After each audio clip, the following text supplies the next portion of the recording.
अस्सलामुअलैकुम, आप देख रही हैं आलिफ शोबिज़ सीक्रेट्स। खूबसूरत अदाकारा सायरा यूसुफ की बेटी तो जितनी बड़ी होती जा रही हैं बिल्कुल अपनी मां की डिटो कॉपी होती चली जा रही हैं। सायरा यूसुफ ने नई तस्वीर शेयर की तो देखकर हर कोई हैरान ही हो गया।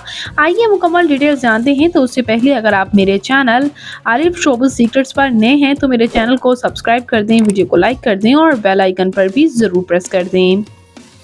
व्यूअर्स, खूबसूरत अदाकारा सायरा यूसुफ जिनकी शादी मशहूर अदाकार शहरोज सब्जवारी के साथ हुई थी, जिनसे उनकी एक बेटी नूरे की तो आपने तस्वीर देखी ही होंगी, क्योंकि ये अक्सर कपल जो है तस्वीर शेयर करते हुए नजर आते हैं।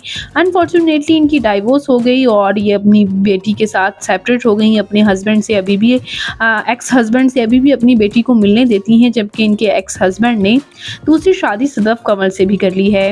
लेकिन व्यूअर्स, सायरा यूसुफ रिसेंटली उम्राह करने गई और उम्राह से ये तस्वीर शेयर की, जिसमें आप स्क्रीन पर देख सकते हैं इनकी बेटी काफ़ी खूबसूरत नज़र आ रही हैं और बिल्कुल अपनी माँ की तरह डिटो कॉपी भी नज़र आ रही हैं। ऐसे लगता है जैसे सायरा यूसुफ का बचपन ही इनके पहलू में खड़ा हो। दोनों ने अबाए पहन रखे हैं और काफ़ी खूबसूरत नज़र आ रही हैं। सायरा यूसुफ ने अपनी सालगिरह पर ये तस्वीर शेयर की थी। अपनी सालगिरह पर ख़ुद को ही हैप्पी बर्थडे कहते हुए उन्होंने ये तस्वीर शेयर की। मेरी और मेरी टीम की तरफ से सायरा यूसुफ को सालगिरह की बहुत सी खुशियाँ मुबारक हों। आप इस बारे में क्या कहेंगे? अपनी कीमती राय का इजहार कमेंट्स में ज़रूर कीजिएगा। मज़ीद अपडेट्स के लिए मेरे चैनल आलिफ शोबिज़ सीक्रेट्स को ज़रूर सब्सक्राइब कर लें। अल्लाह ने के बाद।